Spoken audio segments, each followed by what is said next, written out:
Students, उम्मीद करता हूँ खैरियत से होंगे। हाजिर हूँ एमएफ इंग्लिश सेंटर से। आज जो हमारा चैप्टर है वो है द सीक्रेट ऑफ सक्सेस।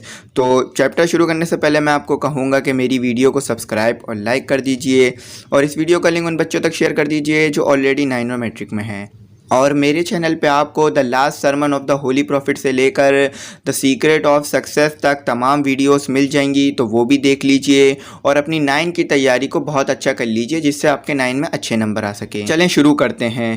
तो इस चैप्टर में मैं ऐसा करूँगा कि पहले यहाँ से लेकर 2 पैराग्राफ पढ़ दूंगा और इसकी आपको उर्दू बता दूंगा ताकि आपको इजी रहे चैप्टर को समझने में। और ये चैप्टर जो है बहुत इंटरेस्टिंग है और इसमें हमारे को बताया गया है कि किस तरह से कामयाबी हासिल की जाए। तो चलें इस चैप्टर को शुरू करते हैं बगैर कोई टाइम वेस्ट किए। A long time ago there lived a king who was in search of the secret of success. He thought if he could find out the answers to 3 questions, he would discover this secret and would never fail.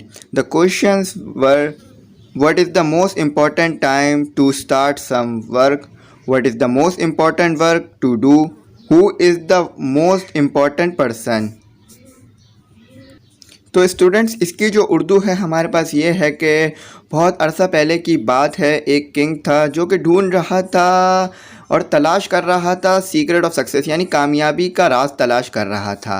उसने सोचा कि अगर वो जान ले अपने 3 सवालों के जवाब तो कभी भी फेल नहीं होगा। और कभी भी फेल नहीं होगा तो सवाल क्या थे, चले देख लेते हैं कि सबसे इम्पॉर्टेंट टाइम कौन सा है काम शुरू करने का। पहला सवाल जो था हमारे पास ये था कि सबसे इम्पॉर्टेंट टाइम कौन सा है काम शुरू करने का। और दूसरा सवाल जो था कि सबसे इम्पॉर्टेंट काम कौन सा है। और तीसरा सवाल जो था सबसे इम्पॉर्टेंट पर्सन कौन सा है, यानी सबसे इम्पॉर्टेंट आदमी कौन है उसके लिए। तो वो इन 3 सवालों के जवाब बहुत ज़्यादा शिद्दत से ढूंढना चाह रहा था, लेकिन उसे इन 3 सवालों के जवाब मिलते हैं या नहीं मिलते हैं। तो चलें आगे देख लेते हैं। चलें स्टूडेंट्स, अगला पैराग्राफ देख लेते हैं। The king asked his minister to announce that whoever answered these questions would get a reward of 5,000 gold coin. Many persons came but none gave the correct answers. चलिए स्टूडेंट, इसकी जो उर्दू हमारे पास ये है कि बादशाह ने अपने मिनिस्टर से कहा कि ऐलान कर दो जो भी इन 3 सवालों के जवाब देगा वो हासिल करेगा इनाम 5,000 कॉइन्स का, 5,000 गोल्ड कॉइन्स का। बहुत सारे लोग आए बादशाह के दरबार में और सबने कुछ ना कुछ जवाब दिए, लेकिन कोई भी बादशाह को सेटिस्फाई नहीं कर सका और कोई भी सही जवाब नहीं दे सका और कोई भी वो इनाम हासिल नहीं कर सका, क्योंकि बादशाह के जो सवाल थे वो बहुत ही ज़्यादा यूनिक थे और एक तरह से सीक्रेट ऑफ सक्सेस के सवाल थे, लेकिन कोई भी इसके सही जवाब नहीं दे पाया। तो चले अब आगे देखते हैं क्या उसे सवालों के जवाब मिल पाए या नहीं मिल पाए। स्टूडेंट्स, अगला जो पैराग्राफ है हमारे पास वो ये है कि he called wise and learned man of his country to his court. He discussed the problem with them for many days. They too were not able to satisfy him because they could not see eye to eye with each other. If some of them gave one answer, the other argued against it. If one man advised one thing, the other would advise exactly the opposite. If one man came out with one suggestion, another would suggest something totally different. The king did not approve of their answers. चलिए students, इसकी जो उर्दू हमारे पास ये है कि king ने बुलाया उन लोगों को जो उसके मुल्क में सबसे ज़्यादा पढ़े लिखे थे और समझदार थे और कोई भी जो है उसके सवालों का जवाब नहीं दे पा रहा था। उन्होंने आपस में डिस्कस की बहुत सारी चीज़ें बहुत दिनों तक, लेकिन फिर भी कोई भी इस काबिल नहीं हुआ कि उसके 3 सवालों का जवाब दे सके। वो ख़ुद भी एक दूसरे से सेटिस्फाई नहीं कर पा रहे थे, यानी जो एक दूसरे को जो जवाब सोच रहे थे वो ख़ुद भी एक दूसरे से सेटिस्फाई नहीं कर रहे थे कि यार ये सवाल सही है या गलत है। अगर कोई एक जवाब देता तो दूसरा बिल्कुल उसके ख़िलाफ़ जवाब दे देता। अगर कोई एक एडवाइस यानी कोई एक राय देता तो दूसरा उसके ख़िलाफ़ राय दे रहा था। और अगर कोई एक सजेशन लेकर आता, मतलब अगर कोई एक मशवरा लेकर आता तो कोई दूसरा दूसरा उसके खिलाफ मशवरा लेकर आ रहा था। तो कोई भी एक जगह पर मुत्तफिक नहीं हो पा रहे थे, यानी एक जगह पर जमा नहीं हो पा रहे थे। और किंग ने जो है किसी के भी आंसर्स को मंजूर नहीं किया, क्योंकि सबके आंसर्स जो थे अलग अलग थे। अब आप देखें, जब एक कमेटी होगी, यानी एक कमेटी बनाई जाएगी और उसमें हर कोई मुख्तलिफ जवाब देगा, तो फिर फैसला करना बहुत मुश्किल हो जाएगा। तो यहाँ भी कुछ इस तरह से हो रहा था कि जो समझदार और अक्लमंद लोगों को उसने जमा किया, वो तो जवाब दे ही नहीं पा रहे थे, हर कोई अलग अलग जवाब दे रहा था, जिससे कि इनको बहुत ज़्यादा मुश्किलात पैदा हो रही थी कि भाई मैं किस तरह से इसके जवाबात निकालूं। तो फिर देखते हैं कि आगे क्या होता है और किस तरह से इसके जवाबात मिलते हैं। चलें स्टूडेंट्स, अगला जो हमारे पास पैराग्राफ है वो ये है कि there was a jungle at some distance from the capital. In this jungle there live an old and wise man who was known as a saint. His fame had spread far and wide. The king had heard of him. He wanted to ask his advice. The trouble was that this man did not like the rich people. He did not want to mix with them, but he was friendly with the poor. चलें students, इसकी जो उर्दू हमारे पास ये है कि king का जो दारुल खिलाफा था उधर ही थोड़े डिस्टेंस पर जंगल था, यानी उधर ही थोड़े फासले पर जंगल था। दारुल खिलाफा वो होता है जहाँ से हुकूमत के सारे निज़ामात चलाए जा रहे होते हैं, जहाँ पर बड़े बड़े लोग बैठते हैं, जैसे वज़ीर आज़म हो गया, किंग हो गया और वज़ीर हो गए, तो इधर उस जगह को दारुल खिलाफा कहा जाता है। तो वहाँ पर दारुल खिलाफा के करीब एक जंगल था, जहाँ पर एक ओल्ड और समझदार आदमी रहता था, जो सैंड के नाम से यानी बुज़ुर्ग के नाम से जाना जाता था। सैंड यानी वली के नाम, वली भी कहते हैं सैंड को, तो जो सैंड के नाम से जाना जाता था, और उसकी जो शोहरत थी वो दूर दूर तक फैली हुई ही थी। और किंग जो है उसको सुनना चाहता था कि भाई वो क्या जवाब देता है, तो किंग उसे सुनना चाहता था और उसकी एडवाइस को जानना चाहता था। तो लेकिन मसला यहाँ पर एक ये पेश आया कि बूढ़ा आदमी जो था वो अमीरों को पसंद ही नहीं करता था और वो नहीं मिलना चाहता था अमीर लोगों से हर किस भी। लेकिन वो बहुत ज़्यादा फ्रेंडली, यानी बहुत ज़्यादा दोस्त था गरीबों का, लेकिन अमीर लोगों से वो नहीं मिलना चाहता था। अब अमीर लोगों से क्यों नहीं मिलना चाहता था, इस बारे में हमें इस चैप्टर में नहीं बताया गया है। तो लेकिन जो है वजह तो यही होगी, क्या पता उसके साथ अमीर ने किसी ने बुरा किया हो या अमीरों की उसे आदत नहीं पसंद हो। अक्सर ये होता है कि जो गरीब लोग होते हैं, जो मिडिल क्लास लोग होते हैं, वो अमीरों को यूँ पसंद नहीं कर रहे होते हैं कि अमीर जो है अपनी चीज़ों का जो है दिखावा करते हैं। तो अगर आपके पास कोई चीज़ है, यानी आप किसी से अमीर हैं, तो अपनी चीज़ों का दिखावा ना करें। देखें, अमीर सिर्फ दौलत का नहीं होता है, अमीर जो है इंसान अखलाक का भी होता है, तहज़ीब का भी होता है, अपने कल्चर का भी अमीर होता है और अपने मज़हब से भी अमीर होता है। जैसे अगर कोई मुसलमान है तो उससे बड़ा कोई अमीर ही नहीं हो सकता, क्योंकि वो एक इस्लाम पे पैदा हुआ मुसलमान है। और अगर कोई एक अच्छे अखलाक का है तो वो भी एक अमीर से अच्छा हो सकता है अपनी बातों से। तो अमीर होने की जो शर्त है वो सिर्फ पैसा नहीं है। हाँ, इस दुनिया में पैसे को बहुत इंपॉर्टेंट हासिल है, लेकिन अमीर होने की शर्त सिर्फ पैसा नहीं है। अमीर होने की शर्त जो है वो इखलाक है, वो अच्छे मज़हब पे अमल, वो मज़हब पे अच्छी तरह से अमल करना है और एक अच्छा इंसान बन के रहना है। और दौलत तो आने जाने वाली चीज़ें जो आ जा सकती है। तो अब आगे देखते हैं, उम्मीद करता हूँ ये वाला पैराग्राफ आपको समझ में आया होगा। At last the king thought of a scheme to overcome difficulty. He dressed himself in rags and set out to see the sand. He wanted to appear as a poor man. He told him servants who were in attendance to stay behind and went straight to the sand's hut. चलें students, एक line जो मैंने पीछे पढ़ी थी उसकी उर्दू बता देता हूँ। बादशाह ने जो है इस मसले का हल निकाल लिया। बूढ़ा जो था वो अमीरों को पसंद नहीं करता था, लेकिन गरीबों को पसंद करता था। इसलिए बादशाह ने क्या किया, बादशाह जो है गरीब बन के गया। उसने सोचा कि उसने इस मुश्किल का हल निकाल लिया। उसने जो है गरीबों वाले कपड़े पहन लिए, फटे पुराने कपड़े पहन लिए और ये गरीब बन गया।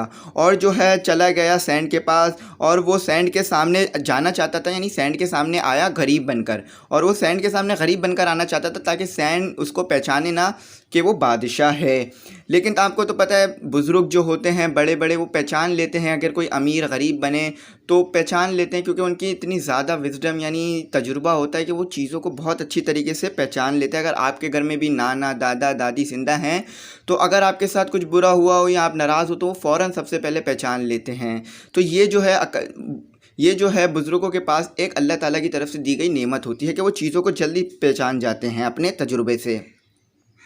तो किंग जो था उसने अपने सर्वेंट से कहा कि तुम लोग यहीं रुको, आगे मत आना, मैं जो है बादशाह के पास अकेले जाऊंगा। क्योंकि अगर देखें किसी गरीब के पास इतने सारे सर्वेंट्स तो होते नहीं हैं। अगर वो इतने सारे सर्वेंट्स लेके पहुंच जाता तो वो वो तो वैसे ही पहचान जाता सैंड कि भाई ये तो बादशाह है, लेकिन वो गरीब बनकर जाना चाहता था और अकेले गया। तो अब आगे देखते हैं आगे क्या होता है। चलें स्टूडेंट्स, अगला जो पैराग्राफ है हमारे पास ये है कि saint was digging the ground in front of his hut. He was an old and a very weak man. He was breathing very hard and stop it frequently to take rest. The king approached him and said, Sir, I have come a long way to find out answers to 3 questions. What is the most important time to start some work? What is the most important work to do? Who is the most important person? Would you kindly help me by giving answers to these questions? चले student, इसकी जो उर्दू है वो ये है कि जब बादशाह सैंड के पास पहुंचा तो सैंड जो था वो खुदाई कर रहा था और वो बहुत ज़्यादा बूढ़ा था और बहुत ज़्यादा कमज़ोर था और गहरी गहरी सांसें ले रहा था, यानी ज़्यादा सांसें ले रहा था और बार बार रुक रहा था आराम के लिए। लेकिन जब कोई बुज़ुर्ग हो, बूढ़ा हो, तो अगर आप उसे देख रहे हो काम करते हुए, फर्स्ट तो पहले आप ये करें, उसको काम ना करने दें, आप ख़ुद करें, क्योंकि वो आपके बुज़ुर्ग हैं और आपकी ज़िम्मेदारी बनती है, चाहे आपके वो रिश्तेदार हों या ना हो। और उसके बाद फिर जब वो उसने बूढ़े को देखा तो वो सांस यूँ ले रहा था, लेकिन जब इंसान बूढ़ा हो जाता है तो वो बहुत ज़्यादा थकान महसूस करता है, बहुत ज़्यादा वीक महसूस करता है। वो जो है इंसान जो है जवानी जैसा तो नहीं रह पाता है, इसीलिए वो कमज़ोर हो जाता है इंसान काफ़ी हद तक। तो वो बुज़ुर्ग था तो कमज़ोर हो रहा था। तो किंग उसके पास पहुंचा और कहा, सर मैं बहुत दूर से आया हूँ और मैं तलाश कर रहा हूँ अपने 3 सवालों के जवाब। बादशाह ने उसे भी यही चीज़ कही कि मुझे 3 सवालों के जवाब चाहिए, क्या आप बता सकते हैं ये जवाब? पहला सवाल उसने यही किया कि सबसे इम्पोर्टेंट टाइम कौन सा है काम शुरू करने का, और उसने फिर दूसरा सवाल ये किया कि सबसे इम्पोर्टेंट काम कौन सा है और कौन सबसे इम्पोर्टेंट इंसान है। फिर बादशाह ने कहा कि मेहरबानी करके मेरी मदद करें और मुझे इन सवालों का जवाब दे दीजिए। तो आगे बुज़ुर्ग ने जवाब दिया या ना दिया, चले देखते हैं। अगला जो पैराग्राफ है हमारे पास ये है कि the saint paid no attention to the king and kept digging. The king waited for a few moments and then said, Sir, you look tired. Let me dig the ground for you. Students, इसकी जो उर्दू हमारे पास ये है कि king जो है बार बार sand से कहता रहा, लेकिन सैंड ने कोई जवाब नहीं दिया और खोदता रहा ग्राउंड को। तो फिर किंग ने कहा, सर आप थके हुए लग रहे हैं, मैं आपके लिए खोद देता हूँ, यानी मैं आपके लिए काम कर देता हूँ। तो मैंने आपको कहा था ना कि जब भी हम किसी बुज़ुर्ग को काम करता हुआ देखें तो उसके लिए ज़रूर काम कीजिए ताकि उसे अच्छा लगे और उसको सुकून मिले। तो चले अब आगे पढ़ते हैं। चलें स्टूडेंट्स, अगला जो पैराग्राफ है हमारे पास ये है कि the saint thanked him and gave him the spade. The king started digging. After some time he again asked the saint for the answers but he paid no attention. He said, Let me dig now. The king did not give him the spade but kept digging. He remained calm and did not lose patience. He hoped that he would able to get the answers. When evening fell, he stopped digging and said to the sand, Could you please let me know the answer? No. चलें students, इसकी जो उर्दू हमारे पास ये है कि sand ने शुक्र अदा किया किंग का और किंग को जो है खोदने के लिए वो जो बेलचा था वो दे दिया। किंग ने जो है खोदना शुरू कर दिया और खोदता रहा। फिर थोड़े टाइम बाद फिर उसने पूछा कि भाई मेरे सवालों का जवाब दे दीजिए, लेकिन सैंड ने कोई अटेंशन नहीं दी और सैंड ने कहा कि आप मुझे दे दीजिए वापस कि मैं अब दोबारा खोदना शुरू करता हूँ, मेरे अंदर मतलब एनर्जी आ गई है। लेकिन किंग ने नहीं दिया उसे और किंग भी खोदता रहा।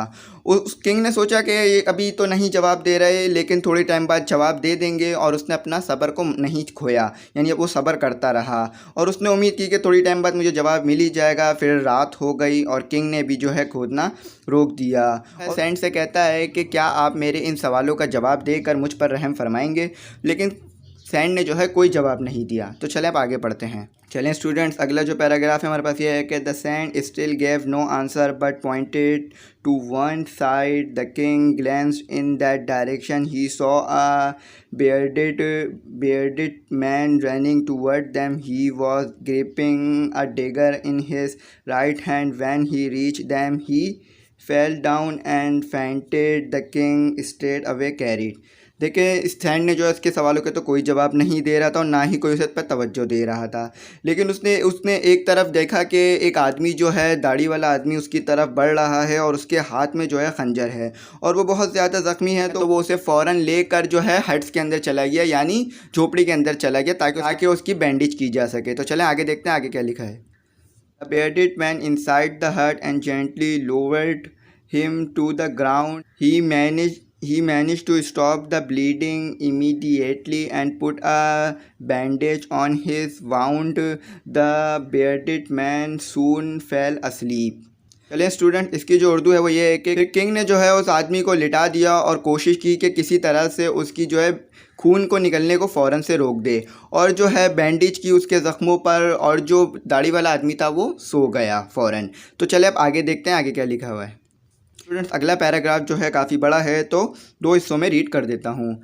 Bye this time night had fallen, the king fell too tired to return home. The Sand invited him to stay the night. The king accepted his hospitality. The Sand gave his food and a simple bedding of dry hay to sleep on. At break of the day the king awoke. He found that the bearded man was awake. The king said to him, "How do you feel now?" The bearded man replied, "I feel better. Thank you, your majesty. Forgive me. I came here to kill you because you had got my brother killed." चलें students, इसकी जो उर्दू है वो ये है कि उस वक़्त रात बहुत ज़्यादा हो चुकी थी और किंग भी बहुत ज़्यादा थकान महसूस कर रहा था। तो सैंड ने जो है, बुज़ुर्ग ने जो उसे कहा कि आप यहीं रुक जाएं, और किंग ने जो है उसकी मेहमान नवाज़ी को कबूल कर लिया। किंग ने जो है उसकी मेहमान नवाज़ी को कबूल कर लिया, यानी वो वहाँ पर रुक गया। सैंड ने जो है उसे एक सिंपल बिस्तर दिया और वो वहीं पर सो गया।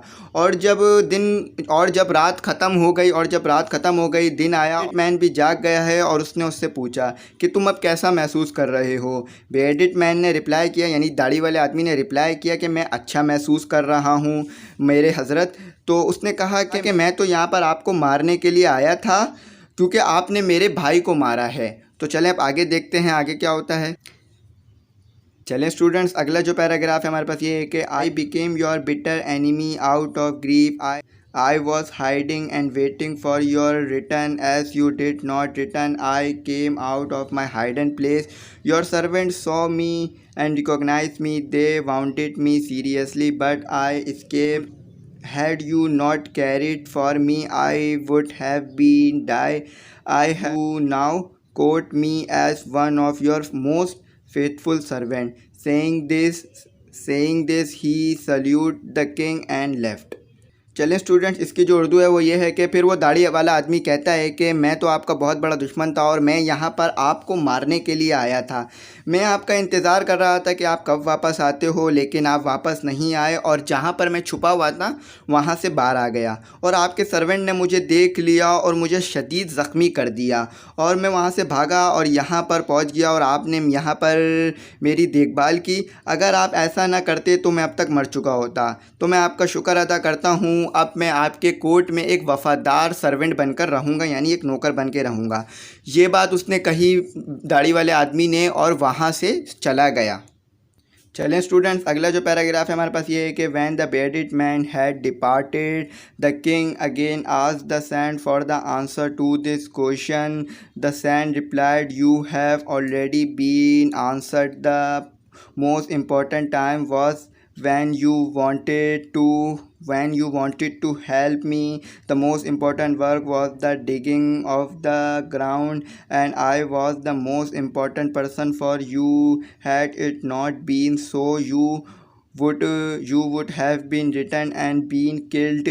The second time, the most important person was the bearded man, and the most important work was dressing his wound. Had it not been so, you would not have won a faithful servant, you are very fortunate. चलें students, इसकी जो उर्दू है वो ये है कि जब वहाँ से वो दाढ़ी वाला आदमी और ज़ख्मी आदमी चला गया तो किंग ने जो है दोबारा सैंड से सवाल किया और अपने सवालों का जवाब मांगा। तो इस वक्त जो है सैंड ने रिप्लाई किया और कहा कि तुम्हें तो पहले ही अपने सवालों के जवाबात मिल चुके हैं। तो ये बात सुन के तो पहले शुरू में मैं भी हैरान हुआ कि उसने तो उसे कुछ कहा नहीं, तो कैसे जवाब मिल गए। तो फिर वो कहता है कि तुम्हें इस तरह से जवाब मिल गए कि इम्पॉर्टेंट टाइम वो था जब तुम मेरे लिए काम कर रहे थे, यानी मेरी मदद कर रहे थे, और सबसे इम्पॉर्टेंट काम वो था जब तुम मेरे लिए खोद रहे थे, और सबसे इम्पॉर्टेंट पर्सन तुम्हारे लिए मैं हूँ, क्योंकि अगर मैं तुम्हें वापस जाने देता तो तुम मारे जाते। फिर दूसरी दफ़ा उसने कहा कि सबसे इम्पॉर्टेंट पर्सन वो था तुम्हारे लिए बेयर्डेड आदमी, यानी ज़ख्मी आदमी था, क्योंकि तुमने उसके लिए काम किया और उसके ज़ख्मों को मरहम पट्टी की, और उसकी वजह से तुम्हारे इस काम की वजह से तुम्हें एक वफ़ादार सर्वेंट मिला, तुम बहुत ज़्यादा खुशनसीब हो। या सैंड ने इस तरह से जवाब दिए किंग के सवालों का कि सबसे इम्पॉर्टेंट जो टाइम है ना काम करने का, वो यही वक्त है, मतलब जो आप अभी बैठे हुए ना वो यही वक्त है सबसे इम्पॉर्टेंट टाइम करने का, यानी जैसे आपके दिमाग में काम आए आप शुरू कर दें। और सबसे इम्पॉर्टेंट काम वो है जो आप अभी कर रहे हैं, यानी आप अपनी मुस्तकबिल के लिए आगे पढ़ रहे हैं, तो सबसे इम्पॉर्टेंट काम ये है। और सबसे इम्पॉर्टेंट पर्सन आपके लिए वो है जिसका आप काम कर रहे हैं, यानी आप जिसकी हेल्प कर रहे हैं, तो वो आपके लिए सबसे इम्पॉर्टेंट है, क्योंकि जब भी आप उसकी हेल्प कर रहे हैं आप सब कुछ छोड़ के सिर्फ उसकी मदद कर रहे हैं। तो उम्मीद करता हूँ आपको इन 3 सवालों के जवाबात मिल गए होंगे। चलें स्टूडेंट्स, अगला जो हमारे पास पैराग्राफ है और 2-3 लाइनें जो हैं वो ये हैं कि so this is the moral of the lesson, the most important time for doing anything is the present, the most important work is what we are doing now, and the most important person is the one whom we are with at moment. Students, इस chapter का जो moral है यानी जो खुलासा है वो ये है कि सबसे इम्पॉर्टेंट टाइम काम करने के लिए प्रेजेंट यानी हाल है, यानी अभी ही काम शुरू कर दीजिए जिससे काम जल्द से जल्द कंप्लीट हो सके। द मोस्ट इम्पॉर्टेंट वर्क, जो सबसे इम्पॉर्टेंट काम है वो ये है जो आप अभी कर रहे हैं। सबसे इम्पॉर्टेंट पर्सन वो है जो अभी आपके साथ इस लम्हे मौजूद है, यानी जो आपके साथ इस लम्हे मौजूद है, यानी जो आपके लिए काम कर रहे हैं या आप जिसके लिए काम कर रहे हैं वो आपके लिए सबसे इम्पॉर्टेंट पर्सन है। जैसे कि किंग के साथ ज़ख्मी आदमी मौजूद था तो दूसरे पे वो उसके लिए सबसे इम्पॉर्टेंट बना और पहले पे सैंड बना।